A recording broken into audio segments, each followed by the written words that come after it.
Hello, you all. This is Mahesh Kumar, and I am very happy to welcome you back to your own YouTube channel, that is Zenipex Education. Friends, हम एक series चला रहे थे and the series was about history. Okay, UP PET UP triple SC का जो PET exam है उसके regarding उसके जो सिलेबस है हिस्ट्री का, हम उस हिस्ट्री को कवर कर रहे थे. ओके, इसमें जिसमें हमारे दो वीडियोस हो चुके हैं और राजपूत एज तक हम कवर कर चुके हैं. ओके, अब जो इंडिया में मुस्लिम एज शुरू होती है वहाँ से शुरू करेंगे और ये आपके सिलेबस में है सल्तनत काल से. ओके, सल्तनत काल से है, लेकिन देखा गया है कि जो इस्लाम धर्म है उसकी बैकग्राउंड के विषय में, उसकी शुरुआत के विषय में, और जो इंडिया में भी जो शुरुआती मुस्लिम अटैक हुए हैं जैसे अरब अटैक हुआ उसके बारे में भी उन्होंने क्वेश्चन पूछे हैं. ओके, या पूछ सकते हैं, तो इसलिए उनको भी बहुत शॉर्ट में यहाँ कवर करने की कोशिश की गई है.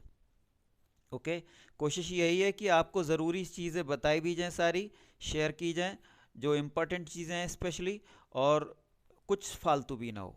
ओके, वैसे तो 320 साल की दिल्ली सल्तनत की हिस्ट्री रही और ये एक बहुत लंबा पीरियड है, बहुत सारी इंपॉर्टेंट चीज़ें हुई है ना. कई घंटे का टाइम हो सकता है अगर हम थोड़ा डिटेल में कवर करने चलें, लेकिन यहाँ आपको सिर्फ एक इंट्रोडक्शन देना है.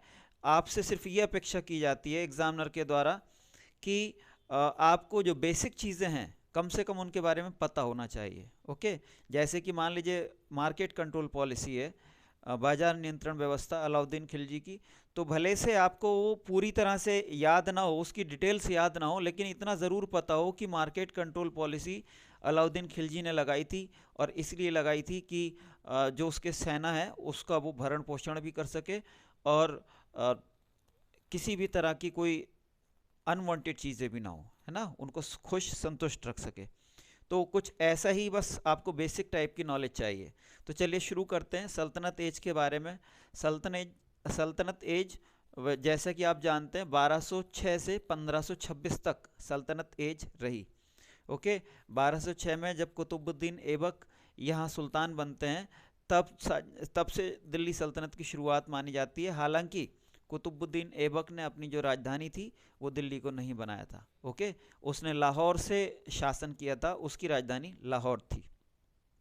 ओके, तो लेकिन फिर भी 1206 से 1526 तक माना जाता है दिल्ली सल्तनत का टाइम, और ये समय 320 वर्ष होता है. ओके, 320 ईयर्स, और इसमें कुल 32 शासकों ने शासन किया. ओके, 32 शासकों ने इसमें शासन किया. वैसे तो 1192 से ही मुस्लिम रूल लगभग दिल्ली और दिल्ली के आसपास के एरिया में शुरू हो गया था, लेकिन यहाँ से दिल्ली सल्तनत की शुरुआत नहीं मानी जाती. क्यों? क्योंकि तब तक जो था इंडिया में जो इन्होंने एरिया जीता था उसको गजना से ही कंट्रोल किया जाता था, गजनी से ही उस पर रूल किया जाता था. ओके, तो दिल्ली सल्तनत अपने आप में इंडिपेंडेंट तब तक नहीं थी. इसीलिए दिल्ली सल्तनत का समय 1192 से ना मान करके, तराइन के सेकंड बैटल से ना मान करके 1206 से माना जाता है, जबकि कुतुबुद्दीन ऐबक को उसके गुलामी से आज़ाद करके और स्वतंत्र सुल्तान के रूप में बना दिया गया था. ओके, तो चलिए आगे देखते हैं. थोड़ा सा इस्लाम धर्म क्या है और कैसे इसकी शुरुआत हुई उसको देख लेते हैं. पहले इस्लाम धर्म, जैसा कि आप जानते हैं, इस्लाम का मतलब होता है किसी सुपीरियर अथॉरिटी के सामने पूर्ण समर्पण. ओके, तो ऐसे ही यहाँ पे इस्लाम धर्म जो चलाया मोहम्मद साहब ने, तो उनका उद्देश्य ये था कि अल्लाह के नाम पे पूरी तरह से समर्पण उसके सारे जो लोग हैं, सारे भक्त हैं, फॉलोअर्स हैं, उनका होना चाहिए. ओके, इसके प्रोपाउंडर जैसा हमने कहा मोहम्मद साहब थे. मोहम्मद साहब का जन्म मक्का में हुआ. मक्का जो कि सऊदी अरब का एक शहर है. ओके, 570 ईस्वी में मक्का में इनका जन्म हुआ और 632 ईस्वी में मदीना में इनकी मृत्यु हुई थी. ओके, 570 ईस्वी मक्का में जन्म के बाद ही इनका जो रुझान था, जो इनका इंटरेस्ट था, वो थोड़ा फिलोसफिकल चीज़ों में था. मनन करते थे, ध्यान करते थे. और ऐसे ही एक बार जब 610 ईस्वी में माना जाता है कि जब ये हेरा नाम की पहाड़ी पे थे, तो वहाँ जिब्राइल नाम के भगवान के दूत, भगवान के एंजल, ओके, जो थे वो आए और उन्होंने इनको कुरान का ज्ञान दिया. ओके। कुरान जैसे कि बाइबल को भी माना जाता है, कुरान को भी ऐसे ही डिवाइन नॉलेज माना जाता है ना। इसको इंसानी ज्ञान ना मान करके इसको डिवाइन नॉलेज माना जाता है, भगवान का ज्ञान माना जाता है सीधा सीधा। ओके। इसीलिए कहा गया कि जिब्राइल के द्वारा इनको कुरान की जो ज्ञान था, दीक्षा थी, वो दी गई। ओके। और इसके साथ ही इन्होंने अपने धर्म का प्रचार प्रसार शुरू कर दिया। लेकिन इनके धर्म के प्रचार प्रसार से वहाँ के जो कट्टरपंथी लोग थे, जो ट्रेडिशनल लोग थे, वो बहुत नाराज़ हुए। उन्हें लगा कि ये लोगों को गुमराह कर रहा है, धर्म से भटका रहा है। तो इसीलिए उन्होंने इनका ज़बरदस्त विरोध किया और इन पे हमले भी होने लगे। इसी हमले और इन्हीं चीज़ों से बचने के लिए इन्होंने 622 ईस्वी में वहाँ से मदीना जाने का निश्चय कर लिया और ये 622 ईस्वी में मदीना चले भी गए। ओके। इनके इस तरह से मक्का से मदीना जाने की जो घटना है, ये यात्रा है, इसी को हिजरत कहा जाता है। ओके। हिजरत कहा जाता है। और आज भी जो लोग हज करने के लिए अगर सऊदी अरब जाते हैं तो उनको सॉरी, दोनों जगह ही जाना पड़ता है। ओके। मक्का और मदीना दोनों की यात्रा करी जाती है, तभी जाकर के हज कंप्लीट होता है। ओके। तो 632 में इनकी मृत्यु हुई और इनकी मृत्यु के बाद फिर जो इनका धर्म था वो उसके लिए, हालांकि जीते जी अपने कुछ रूल सेट कर गए थे। ओके।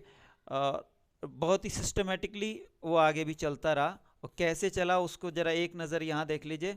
देखिए, इस्लाम धर्म में किसी इंसान को राजा नहीं माना जाता।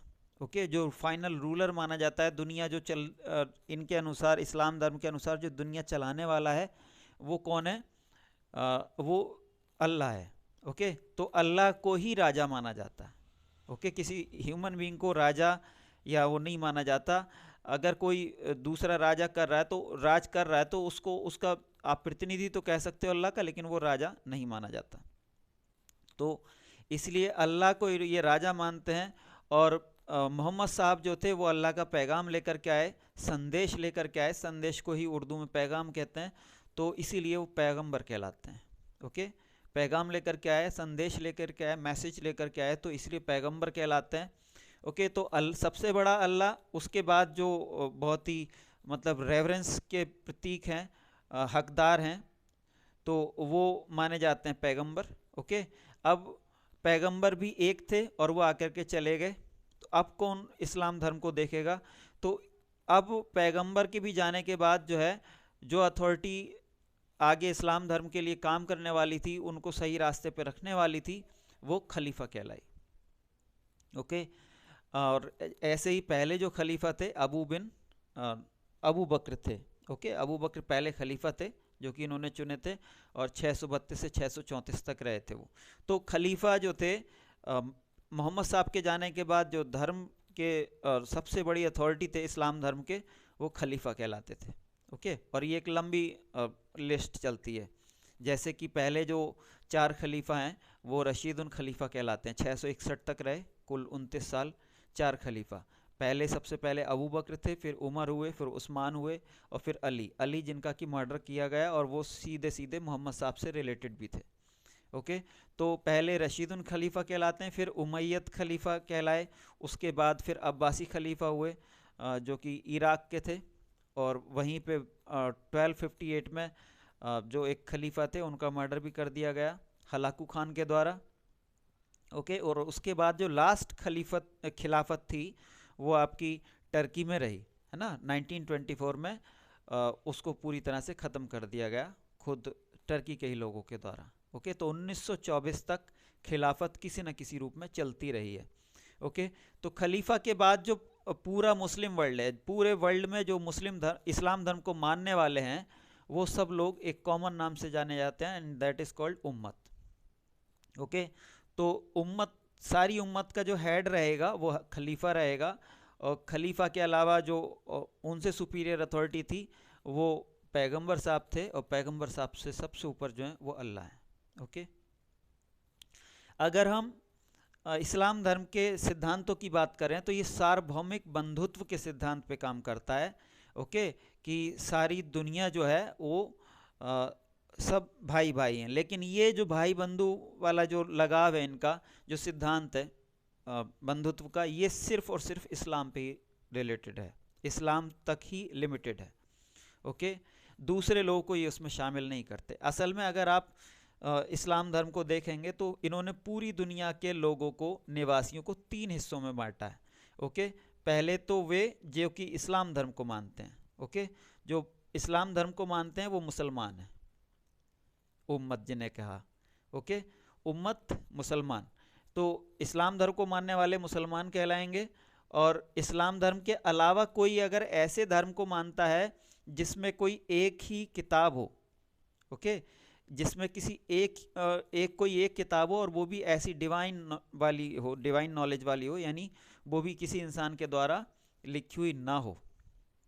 ओके, तो अगर कोई ऐसा है, जो कोई ऐसे रिलीजन है जो कि जिसमें एक किताब को फॉलो किया जाता है और वो भी डिवाइन किताब हो वो, और ऐसे ही किसी एक ही अथॉरिटी को, और वो भी ना दिखने वाली अथॉरिटी, ओके, मूर्ति पूजा जैसी कोई चीज़ ना हो उसमें, तो ऐसी अथॉरिटी को अगर फॉलो किया जाता है तो वो इनके हिसाब से ठीक है।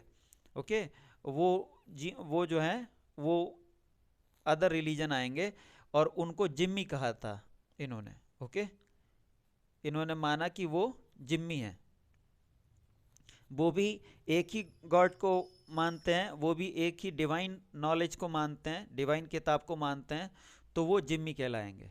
ओके, और इसके बाद जो भी लोग बचे, चाहे वो किसी धर्म को ना मानते हों, चाहे वो मूर्ति पूजा करते हों, या जो भी लोग हैं, बाकी सब लोग जो हैं वो तीसरी कैटेगरी में रखे और उनको इन्होंने काफिर कहा। ओके, देखिए फिर से देख लीजिए, जो इस्लाम धर्म को मानने वाले हैं उनको इन्होंने मुस्लिम कहा, ओके, उम्मत कहा। ओके, पहली कैटेगरी वो हो गई। इसके अलावा जो बाकी किसी रिलीजन को मानते हैं, कोई ऐसा रिलीजन जिसमें किसी एक किताब को आदर्श माना जाता है और एक गॉड को माना जाता है और वो भी मूर्ति पूजा नहीं है उसमें, है ना, तो ऐसे धर्म को इन्होंने जिम्मी कहा, ऐसे धर्म को मानने वालों को इन्होंने जिम्मी कहा। और इसके अलावा जो लोग बचे, चाहे मूर्ति पूजा करने वाले हों, चाहे किसी धर्म को ना मानने वाले हों, या किसी और तरीके से किसी सुपीरियर अथॉरिटी को मानते हो, तो उनको सबको इन्होंने काफिर कहा। ओके, तो इनके यहाँ इन्होंने आगे ये प्रिंसिपल दिया कि जो मुस्लिम है वो तो सब भाई भाई हैं ही, ओके, लेकिन जो जिम्मी है, जिम्मियों को भी जीने का राइट है। इन्होंने कहा कि जिम्मी जो होंगे, अगर आपके राज्य में कहीं ऐसे मिलते हैं तो जिम्मियों को भी जीने का राइट होगा, बस उनसे जिजिया ले लोगे। जिजिया वही जिसको कि बदल करके हमारे यहाँ जजिया कर दिया गया। ओके, तो जिम्मियों से जजिया लेकर के उन्हें भी जीने दिया जाएगा, लेकिन काफिर जो हैं, काफिरों को जीने का कोई हक नहीं है। ओके, इनका मानना था कि काफिरों को जीने का कोई हक नहीं है और उनसे आप जजिया भी नहीं लेंगे। लेकिन जैसे आप हिंदुस्तान में देखेंगे आगे, तो सब ने जजिया लिया है और यहाँ इस तरह की मारकाट का इन्होंने कोई वो नहीं दिया, है ना, नहीं तो काफिरों को मारने का आदेश है कि काफिरों को ख़त्म कर दो। ओके, तो आगे देखते हैं। तो ये मुसलमानों में सार्वभौमिक बंधुत्व की भावना थी, सबको बराबरी का दर्जा देते थे, कोई ऊंचा नीचा नहीं रहेगा ये माना जाता था। हालांकि इनके यहाँ भी जो आपका जो मोहम्मद साहब के जो ख़ानदानी हैं, उनके उन लोगों को सबसे ऊंचा माना जाता है ना, उनको सर्वश्रेष्ठ माना जाता था।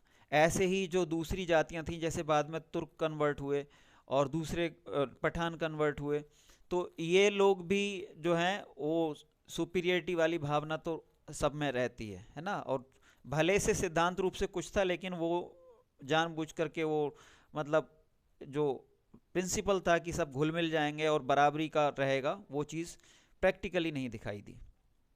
ओके, तो समता का सिद्धांत है वैसे अपरेंटली, और जिहाद का नारा है। जिहाद कुछ और नहीं है, धर्म की रक्षा के लिए और धर्म को और फैलाने के लिए ही जिहाद का नारा दिया जाता है। ओके, जिहाद का मतलब है ऐसे युद्ध जो कि धर्म की रक्षा के लिए किए जाएं और धर्म को और बढ़ाने के लिए किए जाएं। देवर कॉल्ड एज जिहाद। जैसे कि आगे आप देखेंगे, जब पृथ्वीराज चौहान की महाराणा सांगा की जब लड़ाई होती है, खानवा का युद्ध होता है बाबर से, तो वो उसको भी जिहाद डिक्लेयर करता है। ओके, तो जिहाद का मतलब इस्लाम धर्म में वैसे जिहाद से मतलब जो है वो धर्म के लिए लड़े जाने वाले युद्ध से। तो धीरे धीरे इसी तरह से साम्राज्य का उदय हुआ और छठी 7वीं शताब्दी तक आते आते इन्होंने काफ़ी विस्तार कर लिया। ओके, यहाँ तक कि पर्शिया को भी, जो कि इस समय का ईरान है, उसको भी इन्होंने जीत लिया।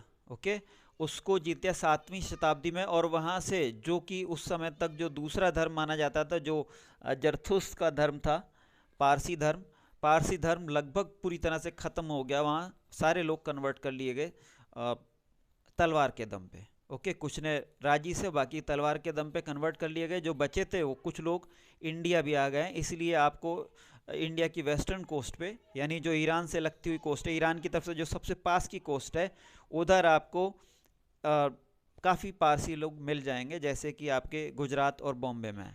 ओके, जैसे कि टाटा हैं हमारे यहाँ, अगर हम बात करें, बहुत सारे बड़े बड़े जो बिजनेसमैन हैं वो पारसी हैं, है ना। तो ये वही लोग हैं जिनके कभी जो थी अब से हज़ारों साल पहले ये लोग इंडिया आ गए थे। ओके, तो वही लोग हैं पारसी लोग। तो पर्शिया विजय कर लिया इन्होंने धीरे धीरे। और पर्शिया के जीत में एक, हालांकि एक कंट्रास्ट मिलता है। पर्शिया को तो इस्लाम धर्म ने जीत लिया, है ना, और वहाँ के लोगों को भी सबको कन्वर्ट कर दिया। लेकिन पर्शिया का कल्चर इतना स्ट्रॉन्ग था, इतना रिच था, कि पर्शियन कल्चर जो था वो इनके पूरे कल्चर पे हावी हो गया। जो आपका अरेबियन कल्चर था वो बेसिकली एक तरह का ट्राइबल कल्चर था, है ना। तो ट्राइबल कल्चर के मुकाबले में जो पर्शिया का कल्चर था वो बहुत ही एग्जाल्टेड था, हाईली डेवलप्ड था।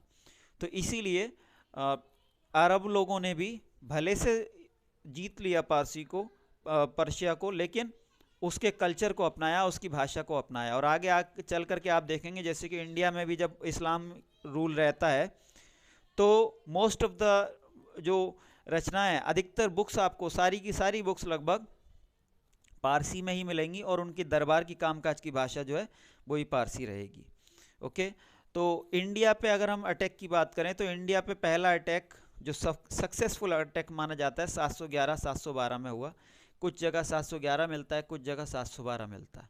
ओके, आप अपने अकॉर्डिंग देख सकते हैं। अगर दोनों ईयर कहीं दे रखे हों तब भी आप 712 पे करें तब तो बेटर है, क्योंकि अधिकतर लोग 712 मानते हैं।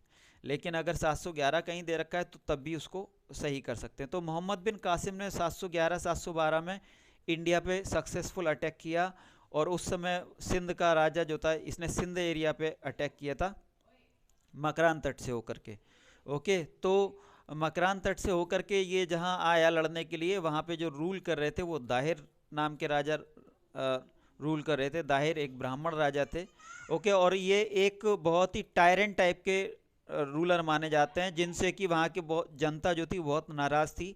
और इसीलिए जब हमला होता है मोहम्मद बिन कासिम का तो दाहिर को लोकल के लोगों की सपोर्ट नहीं मिलती है, ये हार जाते हैं। और इस तरह से यहाँ पे अरब जो शासन है वो शुरू हो जाता है। और ये अरब शासन फिर आखिर तक चलेगा, जब तक मोहम्मद गौरी आएगा तब भी ये लोग वहाँ रूल कर रहे होंगे। ओके, तो जब यहाँ एक बार मोहम्मद बिन कासिम ने शासन की शुरुआत कर दी तो उसने यहाँ पे अरेबियन सिक्के भी चलाए, दिरहम सिक्के चलाए। और ऐसे ही जहाँ जहाँ सूटेबल कंडीशंस थी तो वहाँ खजूर की खेती भी इस्टेब्लिश की गई, खजूर की खेती होने लगी यहाँ पे। इसके साथ ही साथ ऊँट पालन भी होने लगा, और यहाँ पे जजिया भी लगाया गया, जिसके बारे में हम पहले बता चुके हैं। ओके, तो ये कुछ चीज़ें ध्यान देने वाली हैं। भारत की जो धरती है वहाँ पे पहली बार किसने लगाया जजिया, किसने लगाया? अरबों ने लगाया, मोहम्मद बिन कासिम ने। ओके, ऊँट पालन भी उसके टाइम में शुरू हुआ, खजूर की खेती भी उसके समय में शुरू हुई, और पहले अरबी जो सिक्के थे दिरहम नाम से वो भी चलाए गए। ओके, इसके साथ ही साथ देखिए ये जो लोग थे शुरू में ही इस्लाम धर्म में शिक्षा पे बहुत जोर दिया जाता था। ओके, और इसीलिए शायद बहुत लंबे समय तक ये धर्म बहुत ही स्ट्रांगली फलता फूलता रहा, बहुत तेज़ी से फल फूल आज भी रहा है। लेकिन अब कहीं ना कहीं हम कह सकते हैं कि एजुकेशन के मामले में ये कहीं ना कहीं पिछड़ गए। ओके, बहुत पीछे हो गए। तो लेकिन उस समय ऐसा नहीं था, उस समय एजुकेशन पे बहुत ध्यान देते थे। इसीलिए जब ये इंडिया में भी आए तो इन्हें जो भी चीज़ें काम की लगी, इन्होंने सबको ट्रांसलेट करना शुरू कर दिया। जैसे कि मैंने यहाँ सारे तो नाम नहीं दिए, लेकिन इम्पोर्टेंट दो बुक्स के नाम दे रहा हूँ सिर्फ, तीन के नाम दे रहा हूँ। चरक संहिता है जिसमें कि जो कि चिकित्सा से संबंधित है, इन्होंने उसका ट्रांसलेशन करवाया। ऐसे ही पंचतंत्र जो कि विष्णु शर्मा की लिखी हुई है, उसका ट्रांसलेशन करवाया। देखिए पंचतंत्र की जो कहानियाँ हैं ये बहुत ही फेमस कहानियाँ हैं, और ये माना जाता है कि जो अरेबियन नाइट्स नाम से फेमस हैं, अरब की कुछ कहानियाँ हैं, अरेबियन नाइट्स के नाम से फेमस हैं वो बहुत। तो ये माना जाता है कि वो सारी की सारी कहानियाँ या तो लोकलाइजेशन है पंचतंत्र की कहानियों का, या फिर उनसे प्रेरित है ना। बेसिक आइडिया जो है कहीं ना कहीं वो पंचतंत्र है। ओके, तो ये माना जाता है। ऐसे ही ब्रह्म सिद्धांत का भी इन्होंने ट्रांसलेशन करवाया।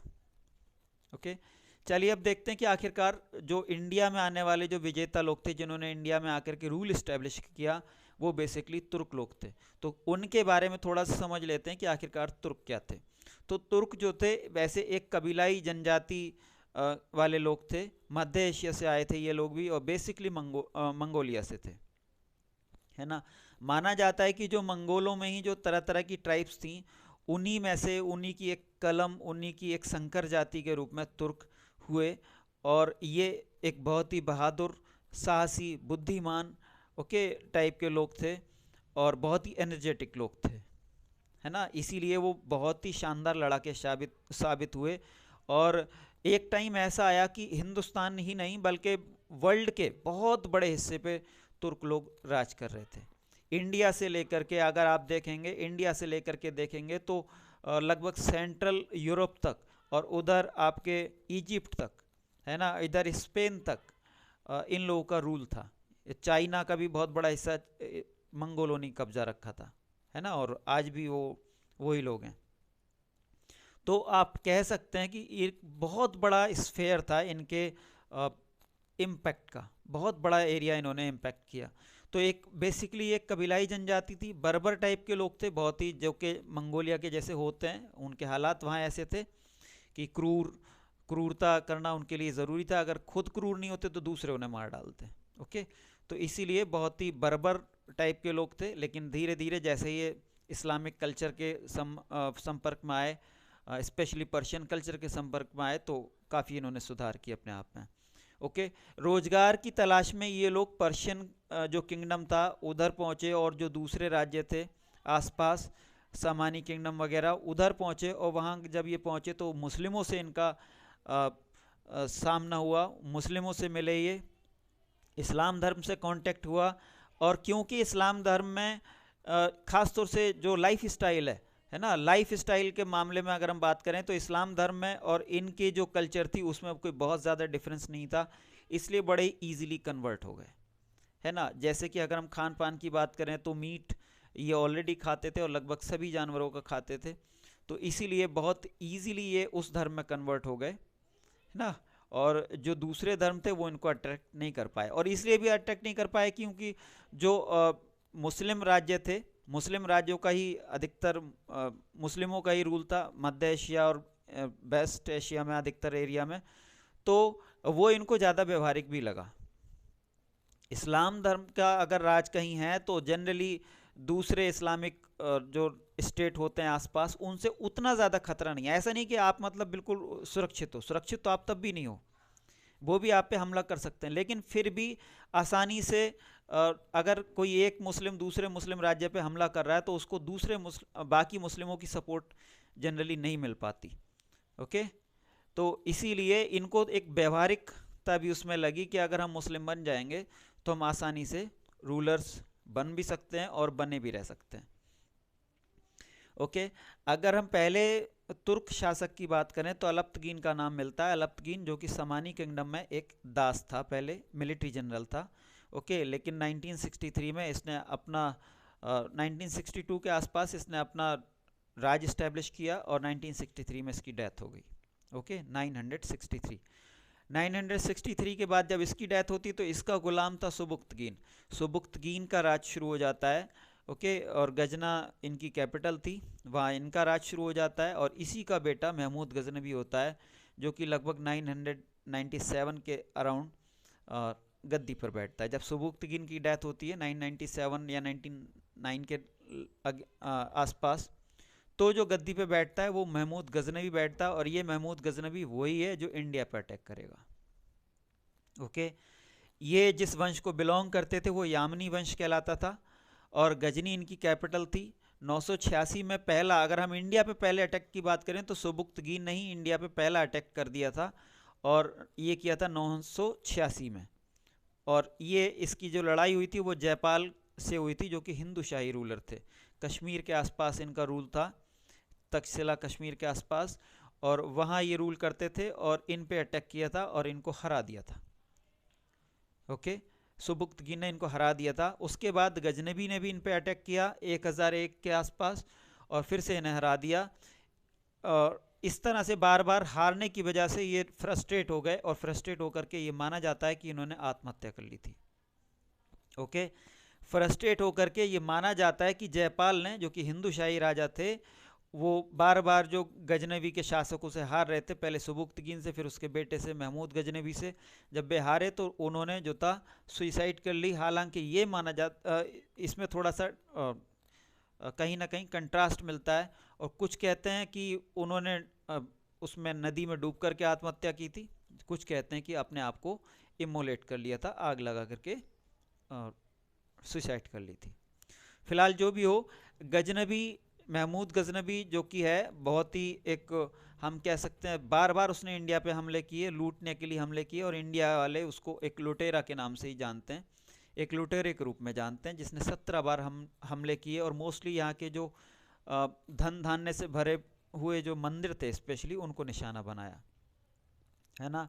1025 में इसने सोमनाथ मंदिर को लूटा, और ये हमला इसका इंडिया में सबसे ज़्यादा फेमस है 1025 में। ओके, जबकि महमूद गजनवी ने सोमनाथ मंदिर को लूटा था। कुल मिला के इसने 17 हमले किए, ये माना जाता है। ओके, जो इनकी पहली लड़ाई थी वह हिंद की फर्स्ट और सेकंड लड़ाई मानी जाती है, जयपाल और अनंतपाल से हुई थी।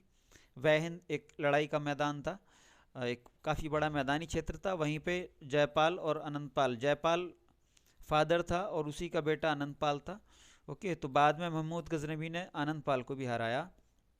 इसके अलावा इसने थानेश्वर पे हमला किया, कन्नौज पे हमला किया, मथुरा पे भी हमला किया, और उसको खूब लूटा। और जहाँ भी जाता था ये पहले लूटता था, उसके बाद विध्वंस कर देता था, शहरों को आग लगा देता था। इसको इस्लामिक वर्ल्ड में बुत शिकन के नाम से जाना जाता है, एक ऐसा व्यक्ति जिसने बहुत सारी मूर्तियाँ तोड़ी। ओके, बुत शिकन के नाम से इसको जाना जाता है।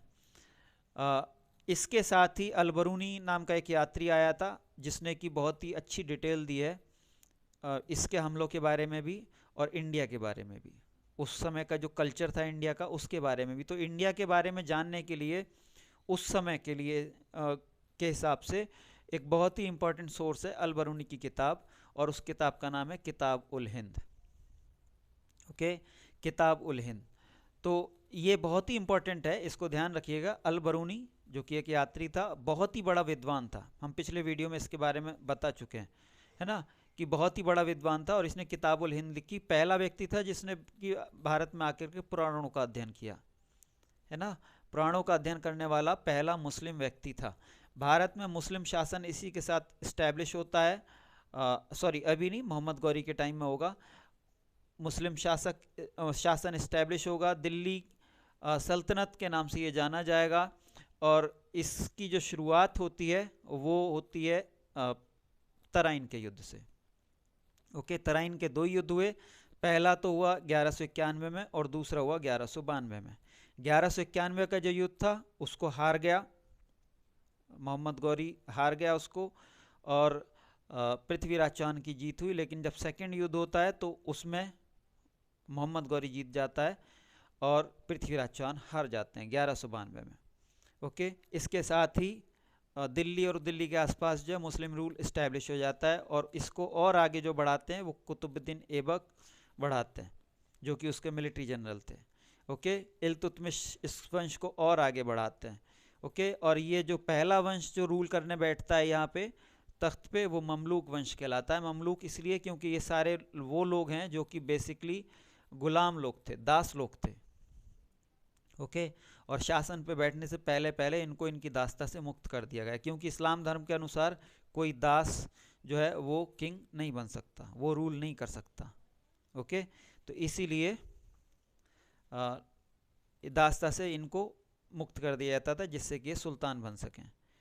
ओके, देखिए सुल्तान जो टाइटल है, एक सुल्तान जो टाइटल है वो अपने आप में सॉवरेन टाइटल नहीं है। आपने सुना होगा एक हमारे यहाँ वर्ड आता है सॉवरेन, इंग्लिश में कहते हैं सॉवरेन और हिंदी में कहते हैं संप्रभु।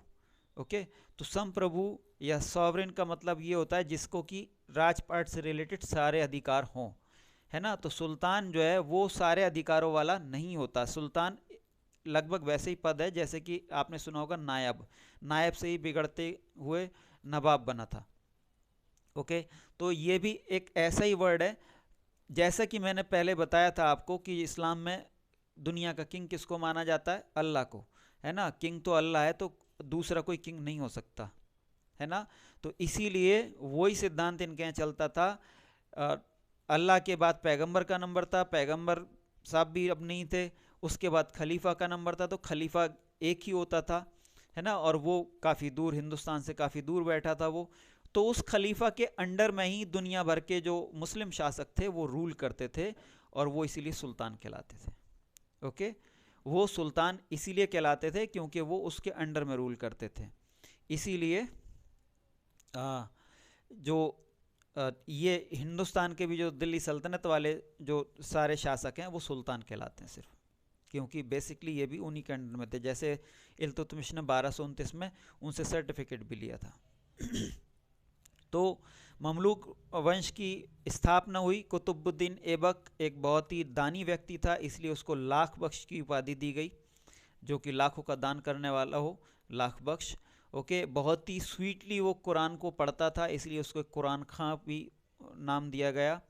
ओके, उसने कुतुब मीनार की नींव रखवाई, बनवाई वो, लेकिन अपने जीवन काल में वो उसको पूरा नहीं कर पाया, इसीलिए इसके दामाद इल्तुतमिश ने इसको पूरा कराया। इसके अलावा कुव्वतुल इस्लाम, इस्लाम की क्षमता, कुव्वत का मतलब होता है क्षमता, पावर्स। ओके, कुव्वतुल इस्लाम नाम की मस्जिद इसने बनवाई।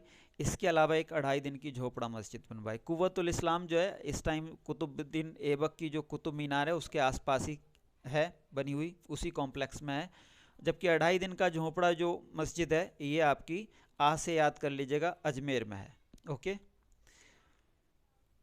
इसके बाद इल्तुतमिश का रूल स्टार्ट होता है, और इल्तुतमिश जो हैं वो अपनी कुछ नई चीज़ों के लिए बहुत फेमस हैं, जाने जाते हैं। पहली चीज़ जो है जो इन्हें सबसे अलग करती है वो है इक्ता। इन्होंने इक्ता सिस्टम चलाया। इक्ता सिस्टम एक तरह से गवर्नेंस का ही सिस्टम था, सब सिस्टम हम कह सकते हैं गवर्नेंस का, जिसमें जो जमींदार या बड़े अधिकारी टाइप के लोग थे उन्हें एक एरिया दे दिया जाता था, है ना, और वो उस पर रूल करते थे। उसमें सारी जिम्मेदारी उनकी होती थी, सारी व्यवस्थाएं, कानून व्यवस्था, वहाँ से टैक्स लेना, है ना, सारी चीज़ें वो उसकी संभालते थे। तो ये एकता सिस्टम कहलाता था। एकता सिस्टम इल्तुतमिश ने शुरू किया। इसके अलावा इसने 40 खास तुर्कों का दल बनाया जिसे तुर्कान चहलगानी कहते थे। ओके, तो 40 तुर्कों का ग्रुप था, तुर्कान चहलगानी 40। इसके अलावा इसने कुतुब मीनार को पूरा करवाया, और जो एक और इसका जो स्पेशल योगदान है वो कॉइनेज के फील्ड में है। इसने सिक्के जारी किए, पहले अरेबियन सिक्के जो हिंदुस्तान की मेन धरती पे आके जो जारी किए गए वो इसके द्वारा जारी किए गए। ओके, टंका व जीतल, ओके, टंका व जीतल जारी किए गए। आज भी टंका इतना इम्पोर्टेंट, आज तक लगभग टंका चलन में था, और अभी भी अगर आप देखोगे बांग्लादेश की जो करेंसी है वो टका है ना, जो कहीं ना कहीं इसी से ओरिजिनेटेड है। इसके अलावा ये पहला पर्सन था जिसने सुल्तान की उपाधि ली भी, और इसका सर्टिफिकेट लिया, मतलब वो खलीफा से। सुल्तान की उपाधि तो कुतुबुद्दीन ऐबक ने भी ली थी, लेकिन वो सर्टिफिकेट नहीं ले पाया था। ओके, तो इसने जो था, तो इसने सुल्तान की उपाधि भी ली और उसका सर्टिफिकेट सीधे सीधे खलीफा से प्राप्त किया। और ऐसा करने वाला ये दिल्ली दिल्ली सल्तनत का पहला सुल्तान था। तो ध्यान रखिएगा इस बात को, इसी चीज़ से रिलेटेड यहाँ इस फैक्ट से रिलेटेड अक्सर क्वेश्चन पूछते हैं। ओके, ऐसा पहला सुल्तान दिल्ली का जिसने कि खलीफा से अपने पद का सर्टिफिकेट लिया, वो इल्तुतमिश 1229 में। ओके, चंगेज़ खां भी पीछा करते हुए आता है। चंगेज़ खां जो कि मिडिल एशिया का, सेंट्रल एशिया का बहुत बड़ा विजेता था। ओके, तो उसका भी आगमन होता है, हालांकि वो इंडिया के बॉर्डर तक ही आता है, वहाँ से लौट जाता है ना। जलालुद्दीन मंगवरनी नाम का एक व्यक्ति था, राजकुमार था, उसका पीछा करते हुए वो भारत के बॉर्डर तक आता है और फिर वहीं से लौट जाता है। इसकी बेटी इल्तुतमिश की बेटी का नाम आप आगे भी देखेंगे, रज़िया सुल्तान था, और अपनी बेटी को इसने अपना हेयर डिक्लेयर किया था। ओके, अपना हेयर डिक्लेयर किया था, अपना वारिस डिक्लेयर किया था, यानी आने होने वाली सुल्तान। और इससे आप अंदाज़ा लगा सकते हैं कि वो कितनी एडवांस सोच का व्यक्ति था, क्योंकि इस्लाम धर्म में और लेडीज़ को रूलर एक्सेप्ट नहीं किया जाता था। ऐसे में इतना बड़ा कदम उठाने वाला व्यक्ति बहुत ही मॉडर्न सोच का ही हो सकता है। ओके, तो इल्तुतमिश ने ऐसा किया था। इसके कुछ बिल्डिंग्स भी हैं, जैसे कि पहला जो है नासिरुद्दीन का मकबरा। नासिरुद्दीन इसके बेटे का नाम था, जो कि शहीद हो गया था लड़ाई लड़ते हुए, और उसी की याद में इसने जो था एक मकबरा बनवाया, और ये भारत की धरती पर बनने वाला पहला मकबरा था। देखिए, आपके लिए ऐसी वो सारी चीज़ें इंपॉर्टेंट हैं जो कि सुपरलेटिव टाइप की हैं, यानी फर्स्ट, सबसे बड़ी, है ना। इस टाइप की जो भी चीज़ें फर्स्ट हो कोई, या सबसे बड़ी हो, सबसे ऊंची, इस तरह की जो चीज़ें सुपरलेटिव्स, वही आपके लिए इंपॉर्टेंट होती हैं। तो ऐसे ही नासिरुद्दीन का मकबरा बहुत ही इंपॉर्टेंट है, क्योंकि आगे चल कर के मकबरे बहुत सारे बनेंगे इंडिया में। जैसे कि आपने पढ़ेंगे आगे, इसका हुमायूं का मकबरा भी है, ऐसे ताजमहल है, ताजमहल भी एक मकबरा है, और भी बहुत सारे मकबरे हैं। अकबर का ही मकबरा है, शेर शाह सूरी का ही मकबरा है। तो लेकिन हिंदुस्तान में बनने वाला पहला मकबरा नासिरुद्दीन का मकबरा था, और इसमें डोम भी बनाया गया। तो ये ऐसी पहली एग्जाम्पल है जहाँ की मकबरा बना और डोम बना। ओके, इसके अलावा ये एजुकेशन से बहुत प्यार करता था, तो इसीलिए इसने मदरसा मुइज्जी बनाया। मतलब मुइज्जी जो था गौरी के लिए भी इस्तेमाल होता है, गौरी के वंश के लिए, तो इसीलिए ये तो उसके सम्मान के लिए, उसके सम्मान में हो गया मदरसा, गौरी के सम्मान में। इसके अलावा अपने बेटे के नाम पे भी इसने एक मदरसा बनाया, नसीरिया के नाम से। ओके, मदरसा मुइज्जी, मदरसा नसीरिया, 2 मदरसे इसने इस्टेब्लिश किए। ओके, और फिर इसके बाद इसकी बेटी शासन करती है, जो कि मात्र 4 साल शासन किया, लेकिन बहुत ही इम्पॉर्टेंट है, because she is the alone Muslim ruler. Okay, Muslim rulers में अकेली महिला रूलर है ये, इसलिए बहुत ही इम्पोर्टेंट है रज़िया सुल्तान। ओके, हालांकि इसके साथ बेईमानी हो गई थी, इसके पिता की डेथ के बाद इसको शासन नहीं दिया गया, इसको तख्त नहीं दिया गया, और इसके भाइयों ने उस पर कब्ज़ा कर लिया। लेकिन इसने सीधे सीधे जनता से जाकर के न्याय की मांग की थी। लाल कपड़े पहने जाते थे उस समय न्याय की मांग करने के लिए, इसने न्याय की मांग की, दिल्ली की जनता ने इसका साथ दिया, और उन्होंने इसको सुल्तान बनाया। ओके, तो इसकी जीवन से जुड़ी ये 2-3 इवेंट ज़रूर याद रखिएगा, कि जनता से न्याय की मांग करके, जनता के समर्थन से शासक बनने वाली पहली सुल्तान रज़िया सुल्तान। ओके, न्याय की मांग करने वाली, न्याय के लिए कौन से कपड़े पहने जाते थे, कैसे रंग के, लाल रंग के। ओके, पहली और अंतिम महिला सुल्तान दिल्ली सल्तनत की रज़िया सुल्तान। रज़िया सुल्तान के बाद जो इम्पोर्टेंट सुल्तान आता है नेक्स्ट, वो नासिरुद्दीन महमूद है। लेकिन नासिरुद्दीन महमूद का बस 20 साल का रूल था, यही बस उसमें थोड़ी इम्पोर्टेंट चीज़ है, बाकी उसने कुछ ऐसा नहीं किया। वो पूरे टाइम वो जो रियल पावर थी वो बलबन के हाथों में रही, बलबन जो कि उसका ससुर था। ओके, तो बलबन ने ही वर्चुअली अगले 40 साल तक लगभग राज किया, है ना। पहले जब उसका दामाद नासिरुद्दीन महमूद था, और उसके बाद खुद बलबन ने अपने नाम से। ओके, बलबन कुछ खास चीज़ों के लिए फेमस हैं, और दिल्ली के महानतम सुल्तानों में से एक माने जाते हैं। ख़ास तौर से इन्होंने एक महल बनवाया जिसका नाम इन्होंने लाल महल रखा था। ओके, लाल महल नाम से एक महल बनवाया। इसी महल में जाकर के आगे फिर कोरोनेशन होगा किसका, अलाउद्दीन खिलजी का। अलाउद्दीन खिलजी इसी में राज तिलक करवाते हैं अपना। ओके, देखिए बलबन जो था एक जैसे कि हमने बताया कि पहले इसने नासिरुद्दीन महमूद के काल में 20 साल रूल किया, इसी ने रूल किया वो भी, उसके बाद 20-21 साल खुद रूल किया, तो एक लंबे समय तक शासक रहा और कहीं ना कहीं दूसरे की पावर हड़प करके ये शासक बना था। तो इसीलिए इसको कुछ स्पेशल मेजर्स की ज़रूरत पड़ी। इसको लगा कि जो दिल्ली के सुल्तान हैं वो एक से एक उनको बहुत सारे विरोधों का सामना करना पड़ता है, बहुत सारी जो इंटरनल पॉलिटिक्स उसका सामना करना पड़ता है, आंतरिक जो सियासत रहती थी ओके उसका सामना करना पड़ता है। लगातार वहाँ षड्यंत्र होते रहते हैं सत्ता पे काबिज होने के लिए। तो इसीलिए इन्होंने ऐसे एलिमेंट्स को कंट्रोल करने के लिए एक अलग ही अपना सिद्धांत डेवलप किया एंड दैट वाज कॉल्ड राजत्व का दैवीय सिद्धांत। ओके राजत्व का दैवीय सिद्धांत कुछ और नहीं है, बस यही है कि राजत्व को यानी राजा को इन्होंने डिवाइन अथॉरिटी माना। इन्होंने माना कि राजा है जो है वो एक डिवाइन अथॉरिटी होता है, वो साधारण व्यक्ति नहीं होता, उसको कुछ स्पेशल पावर्स मिली होती हैं, है ना, और वो भगवान के लगभग बराबर होता है। ऐसी इसीलिए इन्होंने बड़े बड़े टाइटल्स, बहुत ही एम्बिशियस से टाइटल्स लिए, बहुत बड़ी बड़ी उपाधियाँ ली। जैसे कि इन्होंने अपने आप को नियाबत खुदाई कहा।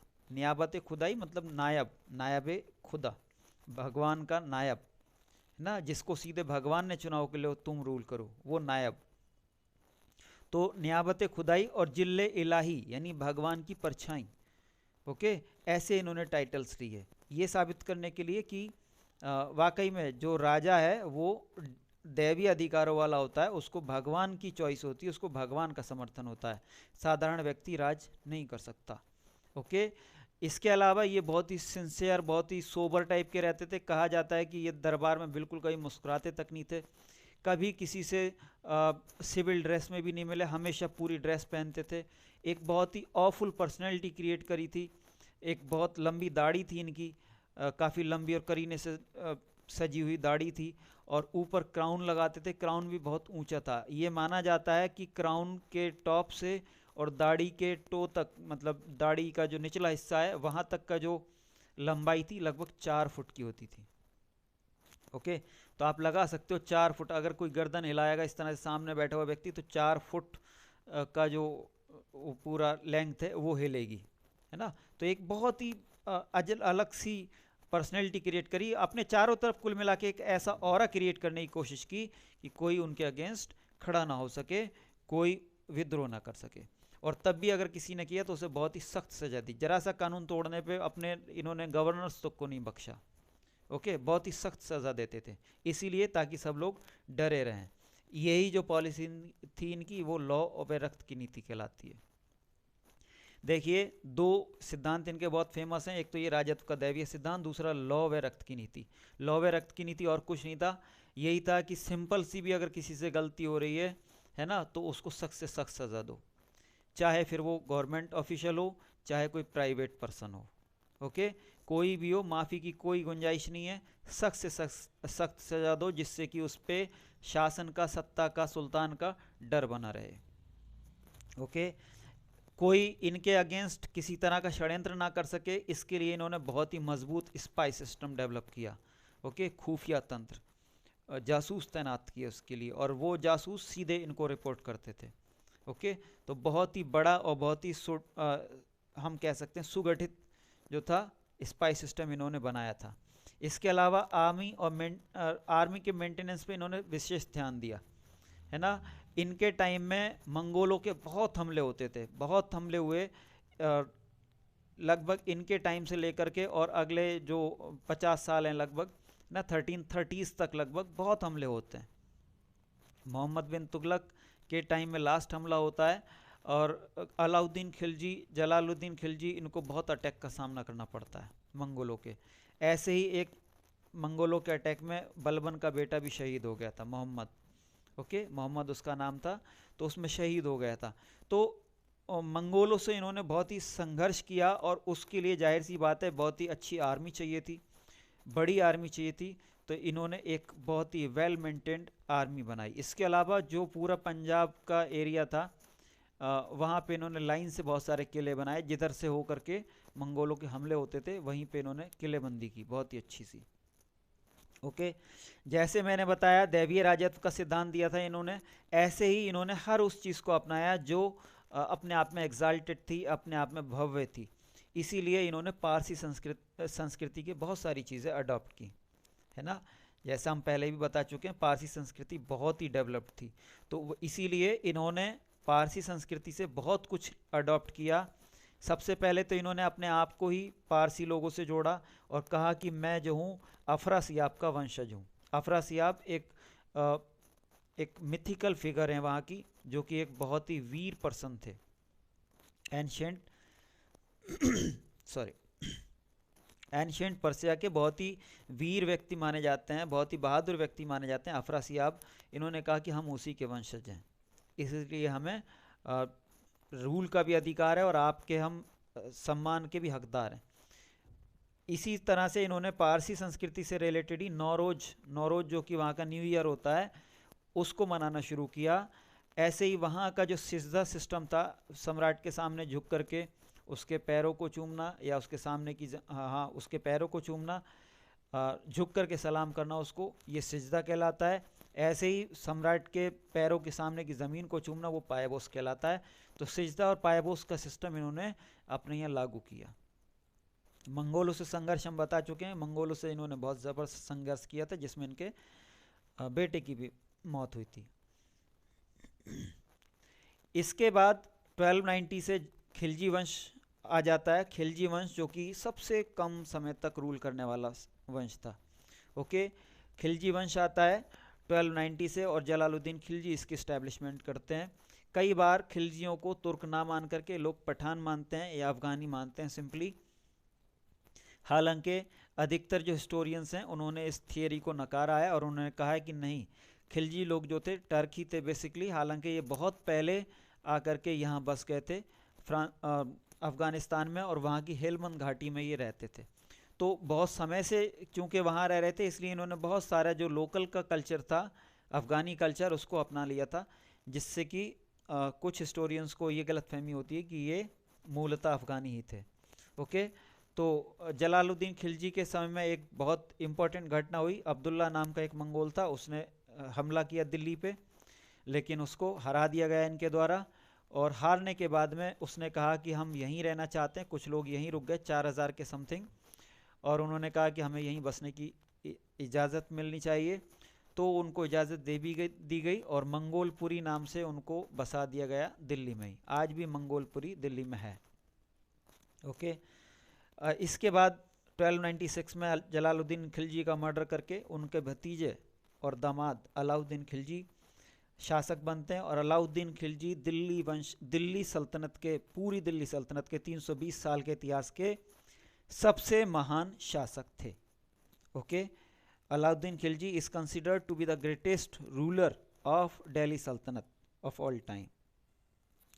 इन्होंने साउथ इंडिया को जीता, और साउथ इंडिया में स्पेशली मलिक काफूर नाम का जो इनका मिलिट्री जनरल था, जो एक यूनिट माना जाता है बेसिकली, वो पूरे साउथ को जीता उसने, स्पेशली वारंगल को और आपके होयसल साम्राज्य को, और साउथ में भी गया था जो आपके पांड्य रूलर्स वगैरह थे, है ना, मदुरा तक गया ये जीतते हुए।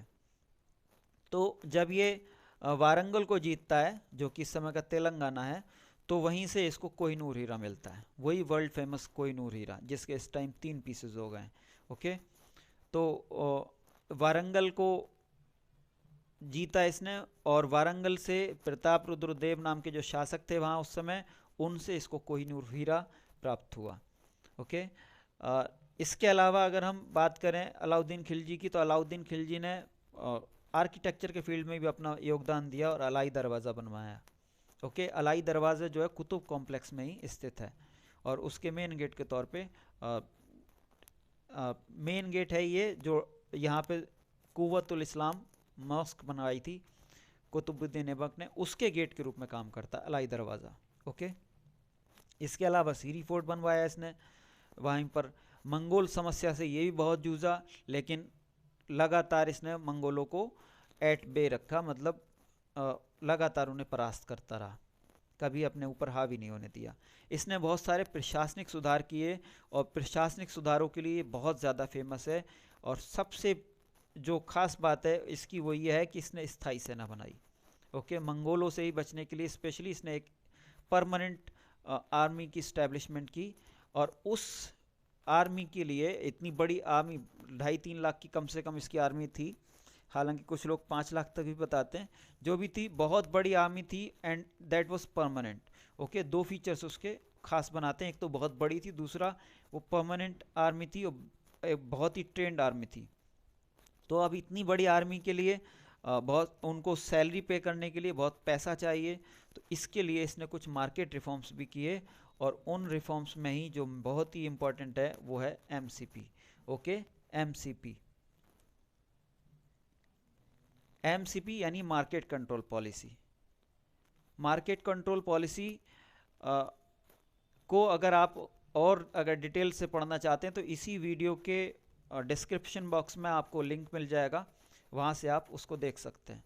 ओके, मार्केट कंट्रोल पॉलिसी पे पूरा एक वीडियो बना रखा है हमने, तो उसको आप स्टडी कर सकते हैं और वहाँ जा कर के देख सकते हैं कि आखिरकार एमसीपी क्या थी। तो अपनी एमसीपी के लिए जाने जाते हैं ये। और ये मार्केट कंट्रोल पॉलिसी या बाजार नियंत्रण व्यवस्था कितनी इंपॉर्टेंट थी, इसको आप ऐसे समझ सकते हैं कि ये पूरे सल्तनत काल की 300 वर्ष 320 साल की हिस्ट्री में सबसे बड़ा प्रयोग माना जाता है, सबसे बड़ी देन मानी जाती है सल्तनत काल की मार्केट कंट्रोल पॉलिसी। ओके, इन्होंने इसके अलावा दाग बहुलिया सिस्टम चलाया। दाग बहुलिया सिस्टम कुछ और नहीं है बल्कि आर्मी में जो करप्शन होता था, करप्शन को ख़त्म करने का एक माध्यम था।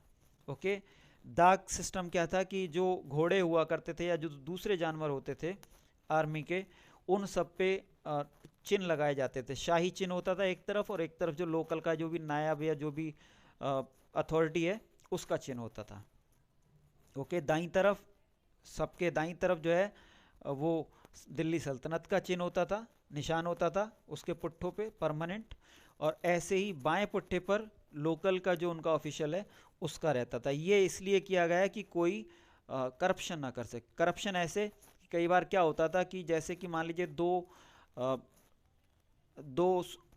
वो नायब जा रहे हैं, दो गवर्नर्स जा रहे हैं आसपास वाले अपनी सेना का परीक्षण करने के लिए, परीक्षण कराने के लिए, है ना। टाइम टू टाइम उनका परीक्षण होते थे। जैसे कि ये चेक होता था कि भाई आपकी 20,000 की सेना है, ठीक है, जरा 20,000 लोगों को लेकर के आओ, गिनती कराओ उनकी।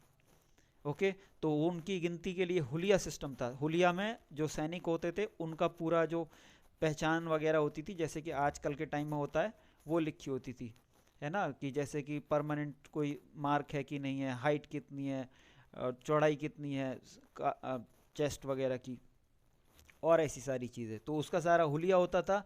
और दाग, ये जो जानवर थे, जानवरों के दाग लगा होता था। तो 20,000 के जैसे मान लीजिए अगर उन पे 20,000 घोड़े हैं तो ऐसे 20,000 घोड़ों की भी परेड होती थी और एक एक घोड़ा चेक किया जाता था। अब कहीं ऐसा ना हो कि वो जो दूसरा आ रहा है वो उसी के घोड़े ले जा करके फिर से चेक करवा दे। तो ऐसा ना हो, ऐसी इंटरमिक्सिंग ना हो, इसके लिए ही उसने दो दो चिन्ह लगाए, है ना। एक तरफ अपना चिन्ह हो गया, दूसरी तरफ उसका लोकल का जो अथॉरिटी उसका चिन्ह हो जाएगा। तो इस तरह से कोई मिक्सअप नहीं कर सकते थे। इसके अलावा इन्होंने दीवान मुस्तखराज बनाया। जैसे कि हमने कहा कि बड़ी सेना के लिए ज़्यादा कौन चाहिए था, बड़ी सेना के लिए ज़्यादा टैक्स चाहिए था। तो ज़्यादा टैक्स को सही से संभालने के लिए ही इन्होंने मुस्तखराज, दीवान मुस्तखराज नाम का नया डिपार्टमेंट बनाया, नया विभाग बनाया जो कि करों का हिसाब रखता था, टैक्सेस का। ओके, तो आप एक चीज़ तो देख ही सकते हो कि जो मंगोल जो लोग थे, मंगोलों ने इंडिया की हिस्ट्री में भी बहुत कुछ योगदान दिया है। मंगोलों की वजह ही थी जो अलाउद्दीन खिलजी को इतनी बड़ी आर्मी की ज़रूरत पड़ी, और उनको मेंटेन करने के लिए उसे दीवान मुस्तखराज की भी ज़रूरत पड़ी, और उसी को मेंटेन करने के लिए, उस सेना को मेंटेन करने के लिए उसे एमसीपी की ज़रूरत पड़ी, है ना। तो इस तरह से मंगोल फैक्टर बहुत इंपॉर्टेंट है। इन्हीं के टाइम में अमीर खुसरो हुए। अमीर खुसरो एक बहुत ही बड़े कवि माने जाते हैं। इसके अलावा संगीत में भी उनकी बहुत रुचि थी। ओके, उन्होंने बहुत सारी किताबें तो लिखी हैं, है ना। उसके साथ साथ उनका संगीत के क्षेत्र में बहुत बड़ा योगदान है ना। संगीत के क्षेत्र में स्पेशली ये माना जाता है कि उन्होंने जो है सितार का, तबला और सितार का इन्वेंशन किया था। इसके अलावा उन्होंने कई सारी लिख रखी हैं अपनी, कई सारी जो पोयम्स हैं उनकी किताब है, उनकी बहुत सारी लिटरेचर है उनकी। अगर आप अमीर खुसरो के बारे में भी और स्टडी करना चाहते हैं तो उसके लिए भी आपको लिंक मिल जाएगा, स्पेशली उनके लिए वीडियो बना रखा है, वो डिस्क्रिप्शन बॉक्स में आपको मिल जाएगा। ओके, आगे देखते हैं हम तुगलक वंश। तुगलक वंश में जो था गयासुद्दीन तुगलक ने 5 साल रूल किया लगभग, और इनमें और जलालुद्दीन खिलजी में एक समानता है कि बहुत कम समय तक रूल किया, और फिर आने वाले जो रूलर्स थे कहीं ना कहीं उनके द्वारा उनकी हत्या की गई। गयासुद्दीन तुगलक को भी ये अनुमान लगाया जाता है कि मोहम्मद बिन तुगलक ने उनकी हत्या कराई थी, हालांकि मोस्ट ऑफ द हिस्टोरियंस इससे सहमति नहीं प्रकट करते। ओके, तो गयासुद्दीन तुगलक का जो मेन रोल था वो इस फील्ड में था कि उन्होंने बहुत सारी नहरें बनाई सिंचाई के लिए। ओके, बहुत सारी नहरें बनाई और गाजी की उपाधि इन्होंने धारण की। इन्होंने मंगोलों को सबसे ज़्यादा बार हराया था। ओके, और इसीलिए इन्होंने गाजी की उपाधि धारण की थी। इसके बाद फिर इनके भतीजे बैठते हैं, भतीजा नहीं सॉरी बेटा बैठता है मोहम्मद बिन तुगलक तख्त पे। ओके, मोहम्मद बिन तुगलक बैठता है, और मोहम्मद बिन तुगलक के बारे में कहा जाता है कि वो सबसे बुद्धिमान और मूर्ख शासक था। ओके, सबसे बुद्धिमान और मूर्ख शासक था, और नए नए प्रयोग करता था, और पूरी तरह से उनको फाइनली एग्जीक्यूट नहीं कर पाता था। मतलब उसकी प्लानिंग में कहीं ना कहीं खामी रहती थी, जिसकी वजह से अक्सर उसके प्लान जो कि अच्छे होते थे वैसे तो, लेकिन प्लानिंग लेवल पे और एग्जीक्यूशन लेवल पे कमियां रह जाने की वजह से कहीं ना कहीं वो फेल हो जाते थे। ओके, तो बुद्धिमान मूर्ख शासक के रूप में जाना जाता है। बहुत ही पढ़ा लिखा भी शासक था, ये सबसे ज़्यादा पढ़ा लिखा शासक भी था, शायद इसीलिए उस समय में कामयाब नहीं हो पाया हो। ओके, तो इनके टाइम में प्लेग फैली, प्लेग जिसको कि ब्लैक डेथ भी कहते हैं, वो फैली 1337 के आसपास, और इसकी वजह से इनको खुद को भी राजधानी छोड़ करके, दिल्ली छोड़ करके कन्नौज आकर के रहना पड़ा, कोई लगभग 3 साल। ओके, 1337 से 1340 तक ये खुद भी आके कन्नौज में रहे थे, जिससे कि इस बीमारी से बच जाएं। ओके, प्लेग या ब्लैक डेथ से। इन्होंने भी एक नया डिपार्टमेंट बनाया है जिसको कि दीवाने को ही कहा जाता था।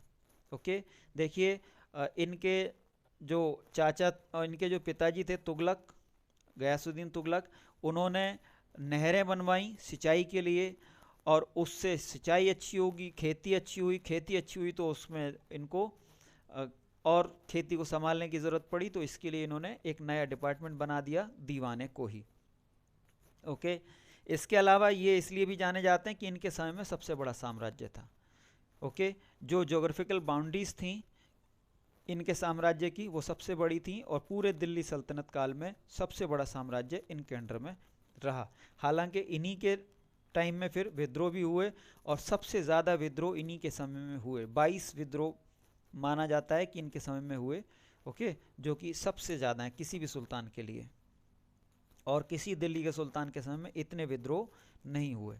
ओके, इन्हीं के सामने अंतिम मंगोल आक्रमण भी हुआ था। ओके, इन्हीं के सामने अंतिम मंगोल आक्रमण हुआ, और इन्हीं के टाइम में इनके साम्राज्य का विभाजन भी शुरू हो गया। जो विद्रोह हुए, कुछ विद्रोह तो इन्होंने दबा लिए, लेकिन कुछ विद्रोह को ये नहीं दबा पाए, और वो नए नए राज्य बन गए, जैसे कि बाद में आप पढ़ेंगे विजयनगर। ओके, विजयनगर जो है वो 1336 में बनता है, यानी इन्हीं के टाइम में बनता है। ओके, तो हरिहर बुक्का के द्वारा नया साम्राज्य स्टेब्लिश किया जाता है विजयनगर का।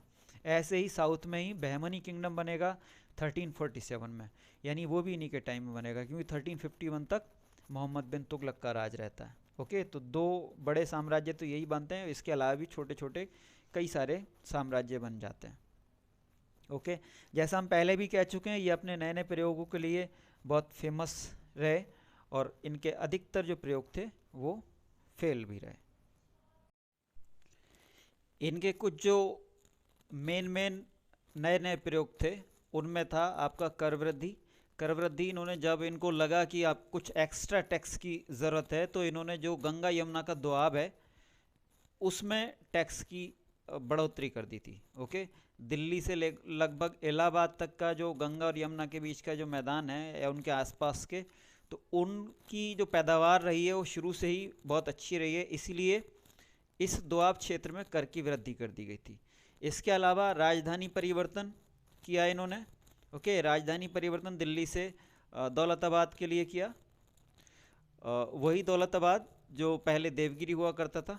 ओके, वहाँ के लिए इन्होंने राजधानी परिवर्तन किया, लेकिन ये भी इनको बाद में वापस लेना पड़ा। ओके, और जैसे यहाँ कर वृद्धि की थी वैसे ही वहाँ पे सूखा भी पड़ गया था, हालात ख़राब हो गए थे। तो वहाँ नेचुरल कई बार नेचुरल कारण बन जाते थे, कई बार जो इम्प्रॉपर प्लानिंग थी वो इनकी जो नई नई स्कीम्स थी उनकी फेलियर की वजह बन जाती थी। इसी तरह से सांकेतिक मुद्रा चलाई इन्होंने। सांकेतिक मुद्रा यानी token currency. Okay, token currency पे भी आपको एक सेपरेट वीडियो मिल जाएगा इसी चैनल पर, और आपकी सुविधा के लिए उसका जो लिंक है वो हमने डिस्क्रिप्शन बॉक्स में डाल रखा है। ओके, तो अगर इसको सांकेतिक मुद्रा टोकन करेंसी को आपको थोड़ा डीपली पढ़ना है तो वो वहाँ पे लिंक मिल जाएगा। ओके, ये अपने ऐसे ही कुछ आदेशों के लिए इतने कुख्यात हो गए थे कि इनके नाम पे ही जो एक कहावत है वो बन गई है, और वो कहावत है तुगलकी फरमान। ओके, आज भी कोई अगर ऐसा आदेश आता है जो थोड़ा अव्यवहारिक सा लगता है या एक तरफा लगता है, थोड़ा हम कह सकते हैं थोड़ा तानाशाही रवैया जिसमें झलकता हो सरकार का या जो भी उसको इशू करने वाला है उसका, तो वो आज भी उसे तुगलकी फरमान की संज्ञा दी जाती है, तुगलकी फरमान कहा जाता है उसको। ओके, वो इन्हीं के बेस पे कहा जाता है। मोहम्मद बिन तुगलक के समय में ही इब्न बतूता भारत आया था। वही इब्न बतूता जिसकी हम पिछले वीडियो में जिक्र कर चुके हैं।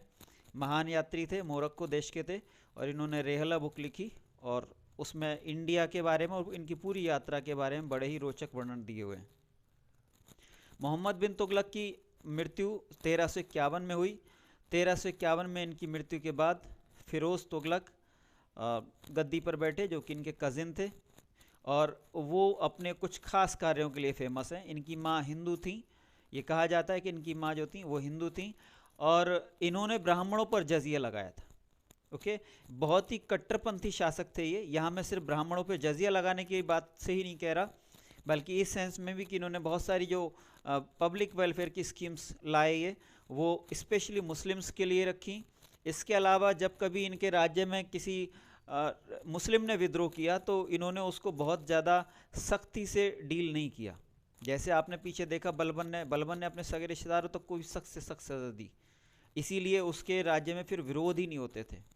लेकिन फिरोज़ तुगलक इस मामले में बहुत लीनियंट टाइप के थे। जब ये देखते थे कि विरोध करने वाला मुस्लिम है तो कई बार उसको विद्रोह के बाद भी माफ़ कर दिया करते थे, ये कह करके कि मैं किसी मुस्लिम भाई का खून बहाना नहीं चाहता। ओके, तो बहुत ही लीनियंट, बहुत ही ढीले ढाले से शासक माने जाते हैं।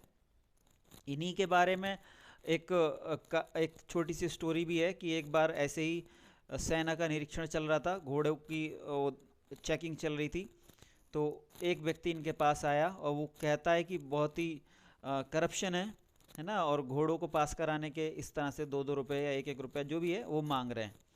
तो इसने वो रकम अपने पास से दी उसको और उससे कहा कि ठीक है, ले तू ये पैसे ले जा और अपना घोड़ा तू ही पास करवा ले। तो कुछ इस तरह का इनका रवैया था। ओके, तो ब्राह्मणों पर जजिया लगाया इन्होंने। इसके अलावा इन्होंने नए नए शहर बसाए। जौनपुर शहर इन्हीं का बसाया हुआ है, जो कि पूर्व का शिराज कहा जाता है। ओके, शिराज जो है आपका ईरान का एक बहुत ही फेमस शहर है, जो कि लर्निंग का बहुत बड़ा केंद्र रहा। तो वैसे ही बाद में जौनपुर भी लर्निंग के बहुत बड़े केंद्र के रूप में सामने आया। बहुत सारे मदरसे वहाँ थे और अच्छे लेवल की शिक्षा दी जाती थी। आगे चल कर के जो शेरशाह सूरी होंगे वो भी यहीं पे जौनपुर में ही उनकी शिक्षा दीक्षा होती है।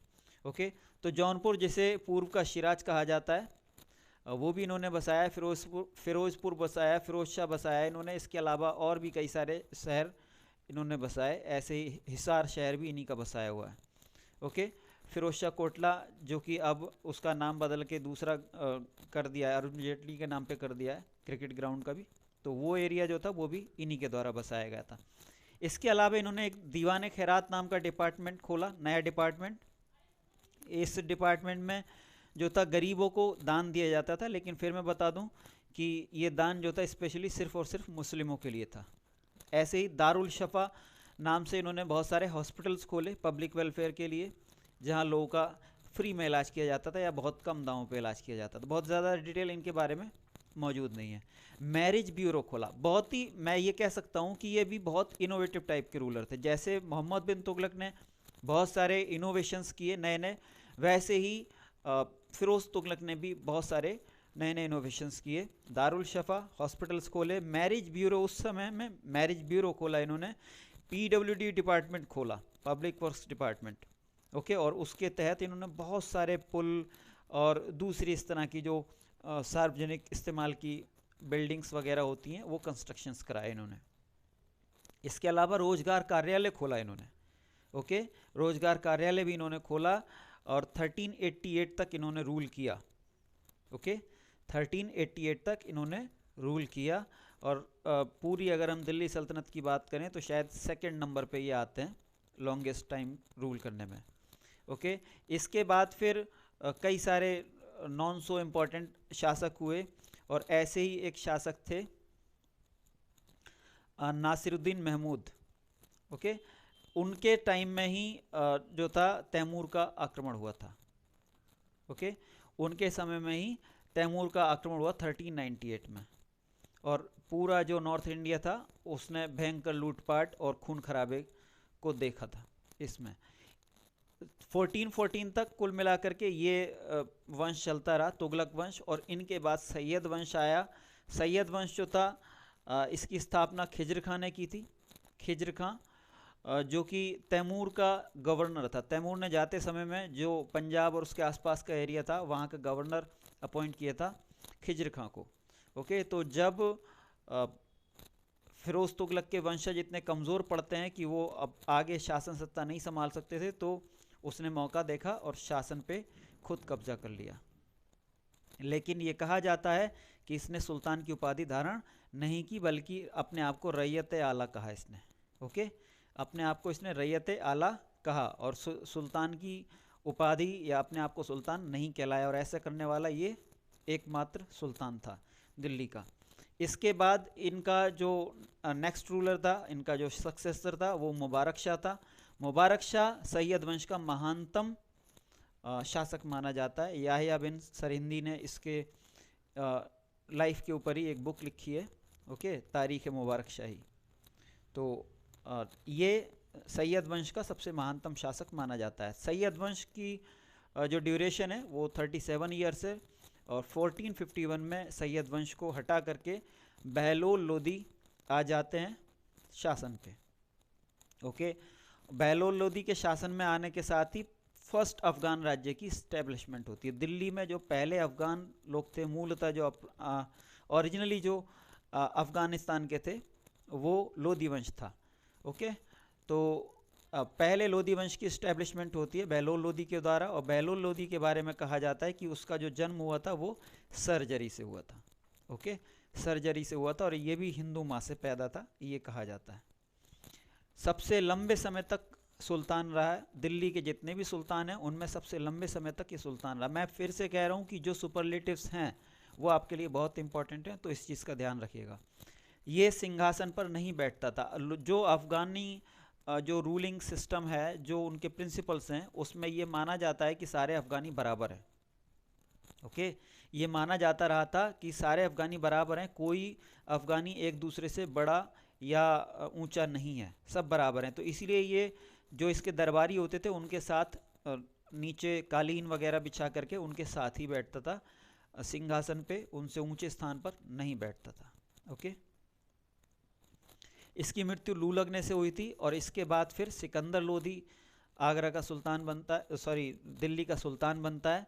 और इसने 1504 में जब इसने देखा कि आगर जो दिल्ली शहर है वो कंजेस्टेड सा हो रहा है, भीड़ भाड़ सी ज़्यादा हो रही है, तो और कुछ दूसरे कारण भी थे, इसने नई राजधानी बसाने का सोचा, और 1504 में इसने आगरा शहर बसाया, ओके। 1504 में आगरा शहर बसाया, और बाद में 1506 के आसपास अपनी राजधानी वहाँ ट्रांसफ़र कर दी, ओके। इसने ज़मीन की बंदोबस्ती के लिए, उसकी नाप तोल के लिए गजे सिकंदरी चलाया था, जो लंबे समय तक चलन में रहा, ओके, गजे सिकंदरी बहुत फेमस है, ये इसने चलाया और एक लंबे समय तक चलन में रहा था। इसके अलावा ये पोइट्री भी लिखता था, कविताएं लिखता था, और कविताएं लिखने के लिए इसने एक अलग उपनाम चुना था अपना, और वो इसका उपनाम था गुलरुखी। ओके, गुलरुखी नाम से ये कविताएं लिखता था। इसका सक्सेसर हुआ इब्राहिम लोदी, जो कि 1517 में शासक बना, 1517 में शासक बना। और जब ये शासक बना तो बहुत ही युवावस्था में था। ऐसे ही कहा जाता है कि टीनेज से मुश्किल से ही क्रॉस हुआ था, ये 18-19 साल का ही था, ये माना जाता है। बहुत ही युवा था और इसीलिए कहीं ना कहीं एक्सपीरियंस की कमी थी। ये इस वंश का ही नहीं बल्कि दिल्ली सल्तनत का भी अंतिम शासक था। ओके, लोधी वंश में 3 ही शासक हुए सबसे कम, बहलोल लोधी, सिकंदर लोधी और इब्राहिम लोधी। ओके, और इसके बाद फिर मुग़ल शासन की इस्टेब्लिशमेंट हो जाती है। तो इब्राहिम लोधी सिर्फ लोधी वंश का ही नहीं बल्कि दिल्ली सल्तनत का भी अंतिम सुल्तान था। इसके अलावा ये ऐसा एकमात्र सुल्तान था जो युद्ध भूमि में लड़ते हुए मारा गया, युद्ध लड़ते हुए मारा गया। ओके, अंतिम शासक था, युद्ध भूमि में ही मृत्यु हुई, और ऐसा करने वाला ये अकेला शासक है। इसके अलावा कोई भी युद्ध भूमि में नहीं मारा गया सुल्तान। जिस युद्ध में ये हारा वो पानीपत का फर्स्ट युद्ध कहलाता है, और बाबर ने इसको हराया। ओके, इस वंश के कुल 3 शासक थे, ये हम पहले ही कह चुके हैं। इसके अलावा भी कुछ जो इम्पोर्टेंट तथ्य हैं, जो हो भी चुके उनमें से 1-2, और नहीं भी हुए तो फिर से रिपीट हो जाएंगे। चलिए, है ना, महत्वपूर्ण तथ्य जो कुछ और हैं इससे संबंधित, वो ये हैं कि दिल्ली सल्तनत पे जो कुल 320 साल सल्तनत प्रॉपर रही, उसमें कुल 5 वंशों ने राज किया। ओके, कुल 5 वंशों ने राज किया, 32 शासकों ने। और ओके, तो ऑन एवरेज हर एक शासक ने कोई 10 साल रूल किया था। कुल वंश 5 थे। पहला वंश ममलूक वंश था और अंतिम वंश लोधी वंश था। ओके, पहला वंश ममलूक, अंतिम वंश लोधी। अगर हम सीरियल वाइज बात करें तो आप चाहें तो नोट भी कर सकते हैं। पहला ममलूक वंश था, दूसरा तुगलक वंश था, तुगलक वंश जो कि दूसरा खिलजी वंश था, और तीसरा तुगलक वंश था। खिलजी वंश सबसे कम समय तक रूल किया और तुगलक वंश ने सबसे लंबे समय तक। पहला वंश ममलूक, दूसरा खिलजी, तीसरा तुगलक, चौथा सैयद वंश और 5वां लोधी वंश। ओके, अंतिम वंश लोधी वंश था। सबसे लंबे समय तक राज करने वाला तुगलक वंश था। ओके, और अगर सबसे लंबे समय तक राज करने वाले हम इंडिविजुअल की बात करें, शासक की बात करें, तो वो बहलोल लोधी था। इसी तरह से सबसे कम समय तक राज करने वाला जो वंश था वो खिलजी वंश था। सिर्फ 30 वर्ष तक राज किया, 1290 से 1320 तक। ओके, महानतम शासक की अगर हम बात करें तो नो डाउट अलाउद्दीन खिलजी पूरे सल्तनत काल का सबसे महानतम शासक था। ओके, और अगर पूरे सल्तनत काल की महानतम उपलब्धि की बात करें तो वो मार्केट कंट्रोल पॉलिसी, बाजार नियंत्रण व्यवस्था थी, जो अगेन फिर से किसकी थी? अलाउद्दीन खिलजी की। और जैसा कि मैंने कहा कि इसी वीडियो के डिस्क्रिप्शन बॉक्स में आपको एमसीपी की वीडियो की हमारे ही चैनल पे लिंक मिल जाएगी, जो जिसमें काफ़ी डिटेल से स्टडी की गई है एमसीपी की। So that was all about सल्तनत काल। मिलते हैं अपने नेक्स्ट वीडियो में, नेक्स्ट पार्ट जो कि है हिस्ट्री का हमारा। Okay, till then keep studying, keep learning and keep growing.